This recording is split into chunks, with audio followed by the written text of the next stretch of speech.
The hardest thing to coach, I don't know if you've run into this, is procrastination. And I've tried to figure out, where does time management leave off and where does procrastination come in, where you have the intention to do it, but you really are putting it off. It isn't just a matter of parsing it out. I mean, do you see it as a motivational problem, or do you have any opinion on that? Because I think it's really a difficult concept. Yeah, well, I think procrastination paralysis is sort of a big thing for everyone.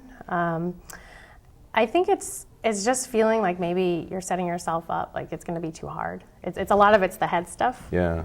And if you are starting your day off with some deep breaths, you'll find there's a real, speaking of breathing. Every time you say that, I remember I'm holding my breath. As I breathe, that there is a real mind-body connection. So if you can get into your body and out of your mind, you may find that some of that mind procrastination monkey business may settle down a little bit. Yeah, I like the idea you have of starting the day, because I think you set the tone. I at least did this, and I took care of myself this way. And for some people, if they're morning people, even working out, you know, having done their exercise. So I think that's a great idea.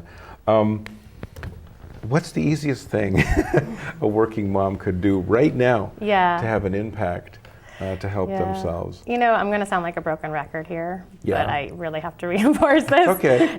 It's the breathing. It really is. And it's, like you said, I love what you said about, not only is it the beginning of the day, but it's maybe when something really stressful happens, or you encounter a difficult person or a difficult situation in your work or in your home. And oh gosh, this is like adverse reaction, right? Is your first thought, oh, okay. So 1 second, 2 seconds, 3 seconds of breathing. They don't know you're doing it. Can you demonstrate it without us standing up? Could just for 10 seconds or something, how you would show somebody to do it? Sure. So I'd say, start by shutting your eyes if that's accessible to you, and just start by taking some long, slow, deep breaths. Just breathing in through your nose and out through your mouth. Just allow yourself to be aware of your breathing, easily, naturally, and freely.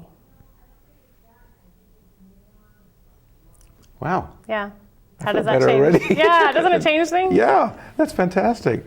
And anything else they can do that's kind of a quick suggestion, or is that pretty much set the tone for the day? Well, again, I just would come back to, if you want to help yourself, get help. So it goes with the delegation and the farming things out, and just making really small changes can have a very big impact. Yes. And I would say maybe hiring a house cleaner. I mean, it's a pretty small item on your budget, and the amazing, profound impact it has in terms of freeing you up from that that's an idea. clutter. That piece, right? Yeah, just getting help. The other thing I think they could do is they could get an outstanding working mother's coach to help them. Do you know anyone? I do. Yeah, that's a good point. So you said it earlier about redefining success. Can you go into more depth about that? Sure. So it's really just asking yourself some open, honest questions. You'll sense a trend here with the coaching type questions. Yeah. You know, if you can have a vision of what success looks like to you maybe a year from now, to sort of get yourself out of the here and the now and really focus on, okay, a year from now I want to be doing this. I want to be feeling like this. I want to know that I have this covered and this covered, and it'll be different because of this. You know, I'm just making stuff up. But to really get into that space and focus on the big picture, and like you said, then you focus on the how-tos. Because if you get stuck in the how-tos, you're never going to come up with that vision. And I think, sort of what I mentioned a little bit earlier, no two people define it the same way. So I'm not quite getting it. You're talking about looking at the longer-term vision and then break it into steps, or just holding on to that vision as you go through the day, or what are you doing? I don't quite follow. Yeah. So the first step is coming up with a vision and really trying hard not to go to the how-tos, because if you say, oh, I would love to be like this in a year, have this career, or spend this amount of time with my family in a year, but how am I going to do it? It's hard to really focus on the what when you go there.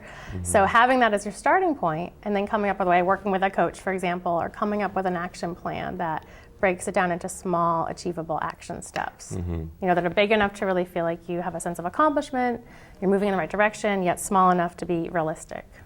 Yeah, I've actually found with my clients that it actually works just as well what you say you're not going to do in a quarter. A lot of times I have them set their goals for quarters, like what's their vision 3 or 5 years out, Right. and then break it into what they're going to do this quarter and next.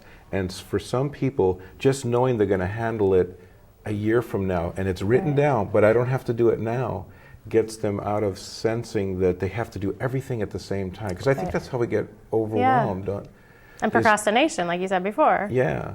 I mean, I assume you must see that a lot in your practices, people that feel overwhelmed that they have to do everything at the same time. Absolutely. Yeah. And a big piece of that's prioritizing. So, and sometimes it's just helpful to talk with someone through that process. So I have all these little things I could do.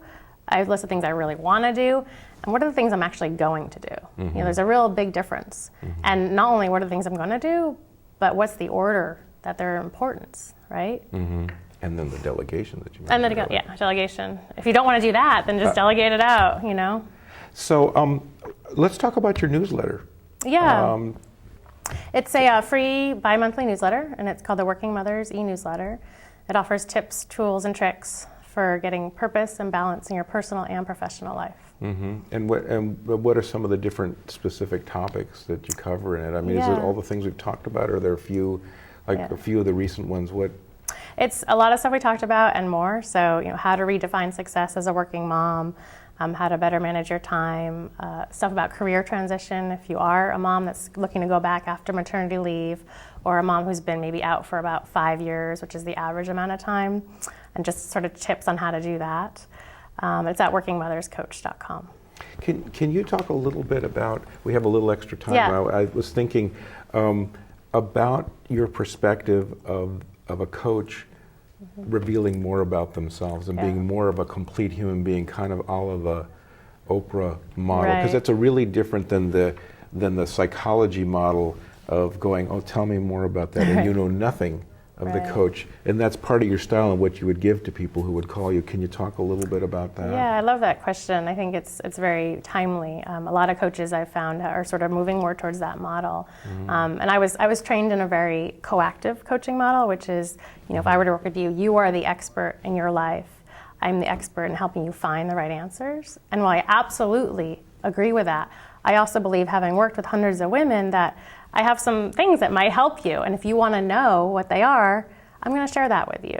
So whether it's personal or whether it's from my other clients, to really be upfront and give you some tips and tricks that may sort of alter your perspective or have you think about things in a new way.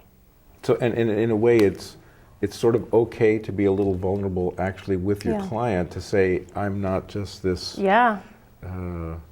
I don't know what it is, professional that has no issues or none that you're going to know about, and that the person can see that you're human as well, and so maybe they can do it because you were able to do it. I think it's really true, and you've probably found this as well, that when you go through your own challenges in your own life, you learn so much from it, and then you know that's going to benefit your clients, because like, wow, this has been really, really hard for me. Yeah. Really hard. Yeah. And I've learned so much, I can share that. And also your clients teach you at the same time. They do. Yeah. We're out of time. Okay. Thank you so much for being on the show. I think you have just a wonderful perspective on this and so much to give. And we've been showing your website so they can find out about the book and the newsletter and your services as well. Great. Thanks so much for having me. Thank you.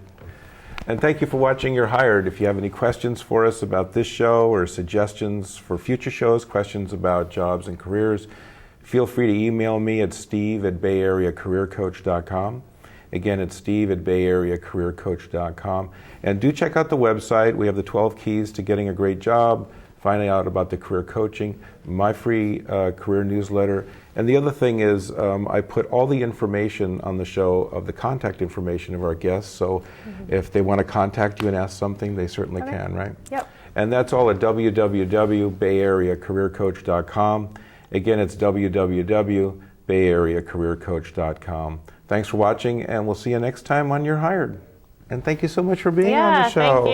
It's a pleasure. Wow, there were so many things to cover. I felt like I keep going on. Yeah.